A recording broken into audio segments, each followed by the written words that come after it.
Hello everyone, welcome back. It's been a minute since I did a video on my free Yukon, and that's because I ran it in the Gambler last year, and then this happened. Alright, just hit our first breakdown. Feels like the fuel pump is quitting on this truck, but it's the Gambler, so we're gonna keep going. So hopefully it makes it through the weekend and just today really, and we'll get home and get it figured out. All right, and our last stop of the day is my house, but thank God we made it because the fuel pump is going out. Started going out around Auburn Hills area. I thought it would, maybe just get through it. We made it to Flint, it died again, and then it died like 3 more times on the way home. And also, on the way home, I'm pretty sure the master cylinder went out as well because it was barely breaking. So, not safe to drive. Super glad I got it home without any major incidents. So that's why they call it the Gambler. No, we gambled this year and we lost, but I still had a good time. So again, didn't want to drive the truck a very long distance away from home and have the fuel pump go out and get stranded. When the guy who gave me the truck gave it to me, he did say, don't let the fuel get down below about 1/8 of a tank because then the truck won't start. One of these symptoms that is indicative of a bad fuel pump. It had 193,000 miles on it. Not shocking, happens to these trucks a lot. So there's two options to replace the fuel pump. You can either drop the tank or you can cut a hole in the floor. It being a Gambler car and just kind of a beater driver, we decided to cut a hole in the floor. So I'd like to say I have a good reason for not having that on video. We've already done that part and put the new fuel pump in. I brought all my camera gear and everything. I just forgot to charge the batteries. The battery died almost immediately into filming, so I apologize for that. There are about 3 or 4 that I found very good videos on how to do that, but what seems to be lacking on the internet is a video on the exact measurements of where to cut a hole in the floor, and then a good cheap way, Home Depot way, to get that floor sealed back up. So what we're gonna do today, I'll show you the exact measurements if you want to do this yourself of where to cut your floor, how to cut it, what tools to use. As we know, gasoline and spark do not go well together, so we'll use a few specific, a metal shearing bit on a impact driver or on a hammer drill is basically what you want, or on an air hammer, excuse me. And then we're just going to take some basic sheet metal that I bought at Home Depot, cut it with tin snips, put some RTV on the bottom of it, and then get some self-tapping screws and just cover it back up. But now let's jump inside the truck and I will show you with a tape measure the exact measurements of where to cut your floor. All right, so inside the truck now, you can see I already have the hole cut in the floor, already have the new fuel pump in. As you can see, we also put a new lock ring on because the first one was super rusty. We barely got it off of there. One thing I will say, especially if you live in a climate, in a rust belt like Clarkson, like we do, you can't grease everything on the underside of your truck enough. So what we did is we also greased all the tabs and the lock ring itself. So if we ever do need to get back in here and get it back off, we can do that. So now what I'm gonna do is give you guys some exact measurements of where from the back of the seat and from the side of the door over to start your cuts. So again, front of the truck being this way, rear of the truck being that way. We will start, and I'm just gonna measure, let's see here. You're gonna wanna pull this plastic trim piece, but what I'm gonna do is measure right from, where the edge of this plastic trim piece would be. So essentially take the, weather strip right here, and that is exactly 13.5 inches. So from basically the edge of this plastic trim, or this groove in the weather stripping, is about 13.5 inches. Now from the front of the truck, we need a good reference point. So what I'm gonna do is measure, we'll get this plastic trim out of the way, we'll find a good reference point. So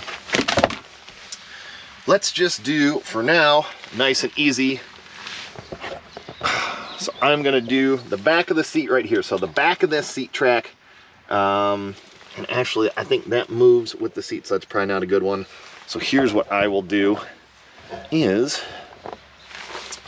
we will measure, nice and easy. So from the bolt for the front of the seat where the seat leg bolts to, so we'll measure right from the edge of it. Actually, we'll go from the center just to make it nice and easy so you can do it without taking the thing. It's right about 6 and 3/8 inches is where we started the cut. So again, 13.5 directly from the edges weather stripping, and then 6 3/8 from there. Actually, I'll take a picture of this later and I'll kind of superimpose it in the video, or I'll put a link to it in the description. Now, the other two cuts. So going towards the passenger side of the vehicle, again, from that edge of the weather strip to the edge that we cut, you want to cut to about 21 inches. So an additional, if my math is correct, 6.5 inches. If someone can fact check me there, I'll fact check myself later, towards the other side. And then an additional towards the rear of the vehicle from the cut. We'll get this out of the way. The opening towards the rear of the vehicle is about,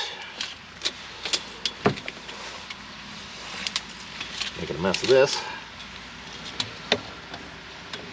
It's about exactly a foot. So if you go a foot back, you could do that. So again, I'll take a picture. I'll put all these measurements in there, but that is a very simple way that you could do it. Now again, what we used was again, an air hammer, and then just a metal shearing attachment on the air hammer. We want to make sure there's, no sparks flying in here at all. Another tip, which you will see on the internet in a lot of places, is when you're getting the lock ring off of the old pump, make sure and use a brass punch, something that will not create a spark. Also, another pro tip, if you have lots of debris, which you can see there's some rust debris that I did not get out of here, do not use an electric powered vacuum like a shop vac or something like that, because it could suck gas fumes into the vac. There could be spark, and it could be very bad. So always use an air vacuum attachment for a compressed air hose. So those are all your safety tips for doing this the right way. Again, we had all those tools. So now what we're going to do today is I need to cut a piece of sheet metal. Let me grab it. So all I'm going to do today is just measure this out, cut a piece of this sheet metal enough to cover up that hole, put some black RTV on the bottom of it and some self-tapping screws. I got some very shallow self-tappers just to make sure we're not getting into, fuel lines or any wiring harnesses or anything out here. And in the future, if we need to, it'll be nice and easy to just pop that thing back out of there if we ever need to replace this fuel pump again. But the last one lasted 193,000 miles, so I imagine this one will probably last about that long as well, because I did go with the AC Delco or GMOE fuel pump. So now we will cut some sheet metal, get this measured out, and we'll get this thing screwed in, and we'll be done. Pretty easy. All right, so we said this was about a foot, so we're just gonna get some measurements here of what I need to, pretty much how wide. So we'll probably go about 8.5 inches on width, or height rather, and then for length, the widest it's about, what did I say, about a foot. Careful with sharp edges in here if you don't have gloves. Just about a foot. So we'll make it, we'll go with 13. So it's going to be 13 by 8.5 is what we're going to make that piece. So now we'll cut some sheet metal.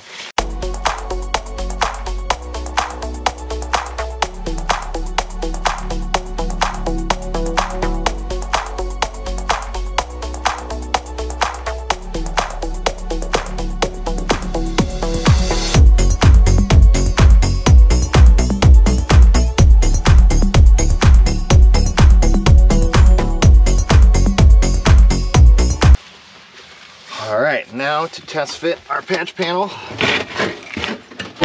Oh, shit.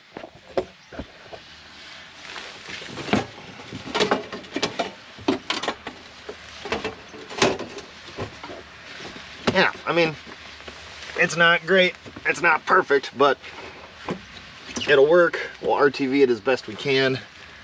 I'll put a bead of RTV on it before we cinch it down. And then I'll also squirt some RTV just into here just to seal it up as good as we can. But that should work nicely.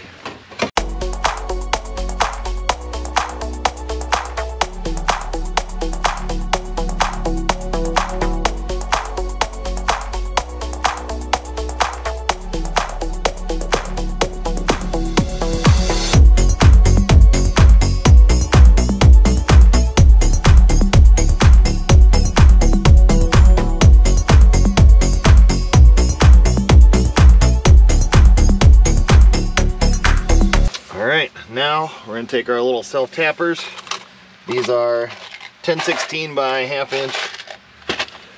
And we're just gonna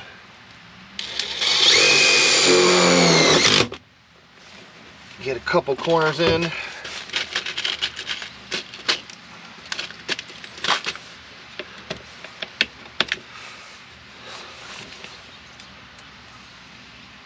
Just keep this thing from moving around.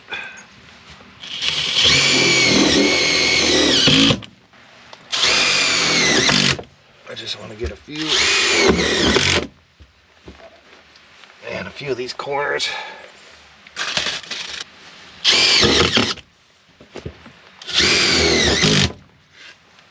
All right, that's not pretty. We don't want to have too many to get this thing out of here, so let's do one more. Oh, that one didn't even go down into the floor. So now we just got to goop our RTV sealant into these crevices. That's actually working pretty well.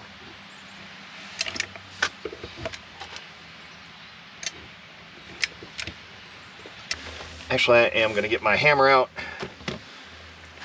beat on this thing just a little bit, try and form it down to the floor. All right, so this corner,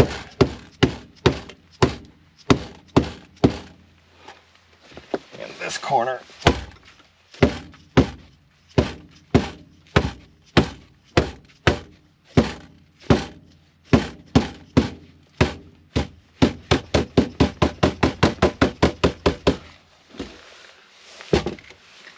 Put a little bit more RTV. Well, that's damn near impossible to get that in there, but I'll do it at this angle. I'll try and get one more self-tapper in there. And that, we are gonna say, it's gonna be good enough for the gambler. Yeah, see, that doesn't even wanna go to the floor. So,